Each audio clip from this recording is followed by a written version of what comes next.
So many buyers who come to Fort Lauderdale want waterfront, but that's until I sit down with them and tell them what waterfront ownership actually costs and requires. In this video, we're going through the honest pros and cons of buying a waterfront home in Fort Lauderdale, the lifestyle upside that is real and significant, and the cost and maintenance realities that most waterfront content glosses over. If you're seriously considering waterfront, this is the conversation to have before you fall in love with a specific property. My name is Steve McAleer. I've been selling real estate in Fort Lauderdale for 20 years. Completed over 600 transactions in this market, and I work with The Agency, one of the premier luxury brokerages in the country. I've helped buyers into waterfront homes, and I've helped buyers realize that a well-positioned non-waterfront home better fits their actual life. Both conversations are part of my job, and I approach them the same way, with the full picture, not the version that produces a sale. Let's start off with the genuine upside of waterfront living. The daily quality of life change that waterfront delivers is not well captured by the phrase water views.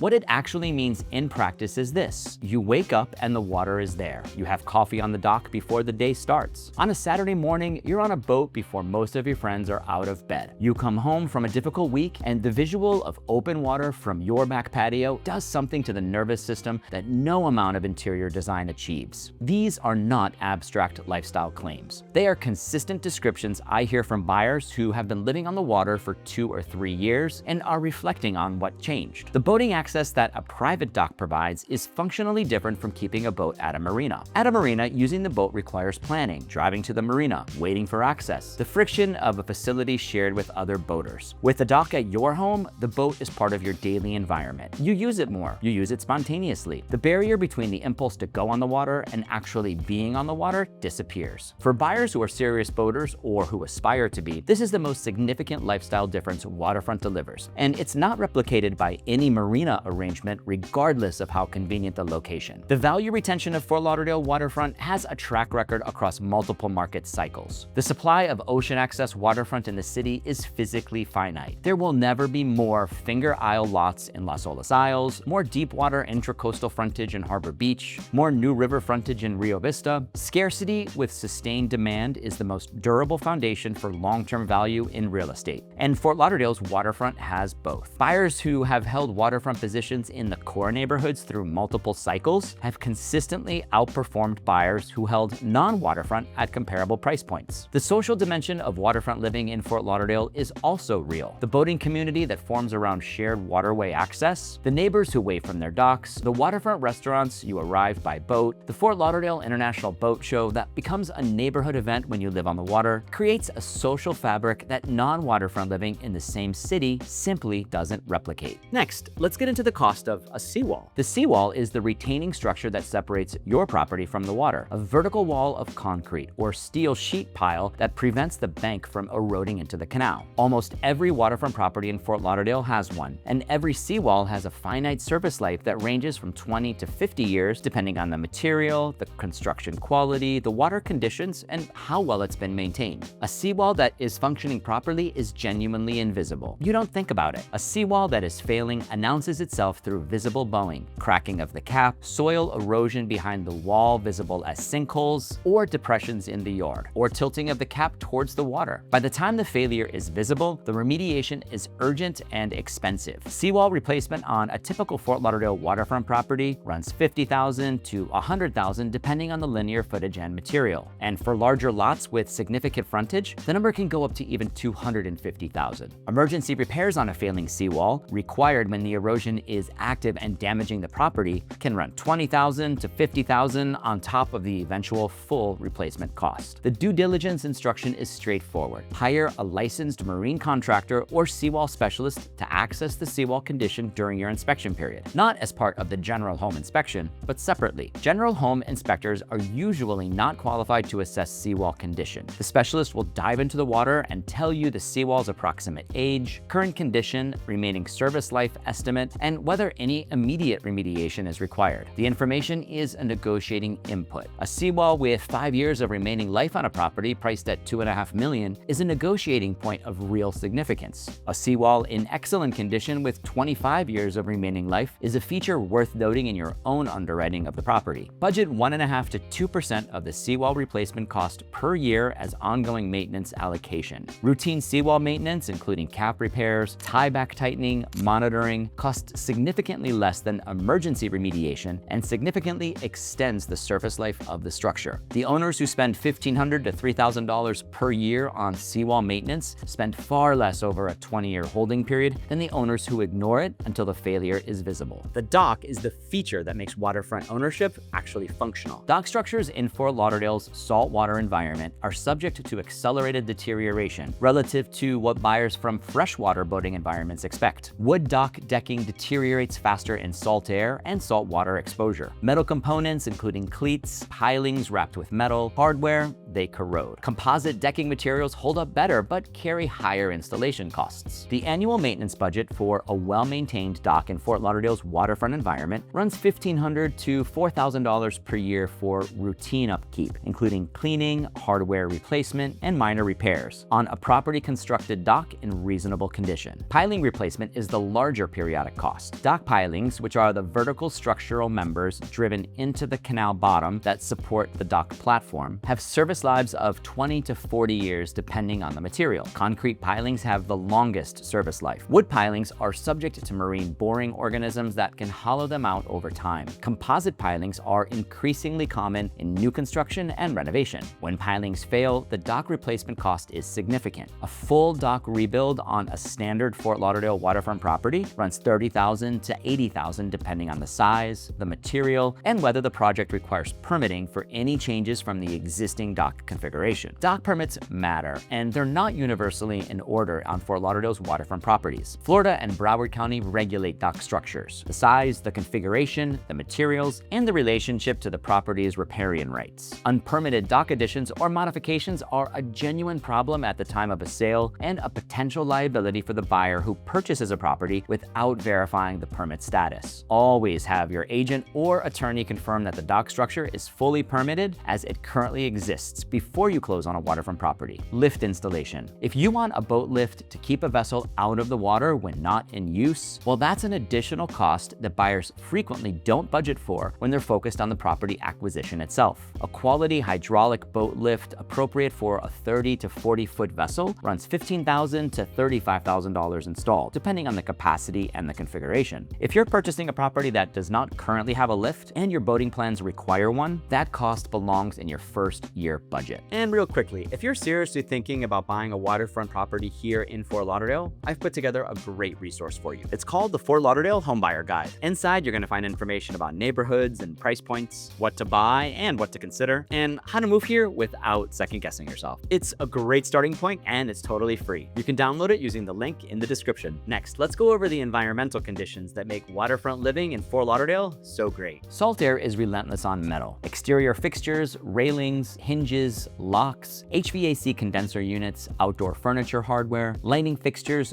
boat equipment, anything with metal components in a Fort Lauderdale waterfront environment corrodes faster than buyers from inland markets expect. The HVAC condenser units for a waterfront home require more frequent coil cleaning and service than the manufacturer's standard maintenance schedule assumes, because salt deposits on the coil fins reduce efficiency and accelerate component wear. Budget for annual HVAC service rather than the biannual service schedule that suffices in non-coastal environments. Exterior paint cycles are shorter on waterfront properties than on comparable inland homes. The combination of salt air, UV intensity, and humidity means that the exterior paint that holds for 8 to 10 years in a northern climate or in an inland Florida location may need attention in 4 to 6 years on a canal front Fort Lauderdale property. High-quality exterior coatings and primers formulated for marine environments extend this cycle, but the cost of those coatings is higher than standard exterior paint, and that application requires preparation that reflects the marine environment's demands. Landscaping near the water requires salt-tolerant species selection and more active maintenance than landscaping set back from the water. Plants that thrive in Fort Lauderdale's general climate can struggle immediately adjacent to the canal if they're not selected for salt tolerance. A landscape architect who has worked extensively with waterfront properties in Broward County is worth consulting before you invest significantly in plantings near the dock or seawall. Seawall. The overall maintenance budget for a Fort Lauderdale luxury home runs from about 1.5% to 2.5% of the home's value annually, meaningfully higher than the 1 to 1.5% typically cited for luxury properties in non-coastal environments. On a $3 million waterfront home, that's $45,000 to $75,000 per year in maintenance. The specific composition of that number varies. A newer home with recently replaced systems and a new seawall will be at the lower end. An older home with aging infrastructure will be at the higher end. But the range is real, and it needs to be in your budget before you buy, not discovered afterwards. Next up, let's talk about flood zones, flood insurance, and the full insurance picture. The majority of Fort Lauderdale's waterfront properties, particularly those in canal front and intracoastal positions, are designated Zone AE or higher under FEMA's flood zone classification system. Zone AE carries mandatory flood insurance for properties with federally backed mortgages, and the premium for that insurance is determined by the elevation certificate, specifically how high the lowest floor of the structure sits above the base flood elevation established for that location. The range of flood insurance cost for Fort Lauderdale's luxury waterfront properties runs from approximately $3,000 per year for a well-elevated property in a favorable AE zone position to $15,000 or more per year for a property with lower elevation relative to the BFE. Combined with homeowners insurance, which on a waterfront property also carries higher wind exposure premiums than a comparable inland home, the total insurance cost for a Fort Lauderdale waterfront home can run $15,000 to even $40,000 per year. That number is carrying costs that need to be part of your evaluation on any specific property's total cost of ownership. And last on our list, let's go over resale and long-term value. Fort Lauderdale waterfront in the core neighborhoods has demonstrated consistent value retention across multiple market cycles. The physical scarcity of ocean access waterfront, meaning there is a finite number of deepwater lots in Las Olas Isles, Harbor Beach, and Rio Vista, and there will never be more. Well, that creates a supply floor that non-waterfront real estate does not have. When buyers want Fort Lauderdale and they want the water, they come to these neighborhoods. That demand has proven durable across interest rate environments, national market corrections, and economic cycles in ways that make the long-term ownership case for well-positioned waterfront sound. The resale premium for waterfront relative to non-waterfront in Fort Lauderdale's luxury market runs 20 to 50%, depending on the specific neighborhood, the water quality, and the dock capability. That premium is not static. It compresses in soft markets and expands in strong ones, but it has consistently existed and consistently recovered after periods of compression. Buyers who hold waterfront positions in the core Fort Lauderdale neighborhoods over 5 to 10-year periods have almost always universally outperformed buyers who held non-waterfront at comparable price points in the same period. The honest summary: waterfront ownership in Fort Lauderdale is worth the costs for buyers who will genuinely use the water, who have budgeted honestly for carrying costs, and who are purchasing with a long enough holding period for the resale premium to compound. It is not worth the costs for buyers who are attracted to waterfront conceptually, but whose daily life will not engage with the dock and the water in a meaningful way. The lifestyle case and the financial case both require genuine engagement with what waterfront actually delivers. And for buyers who arrive with that engagement, there is no better real estate decision in this market. And that wraps up this video on the pros and cons of buying a waterfront home here in Fort Lauderdale. If you're serious about making your move and love to work with me as I would with you, all of my contact details are below.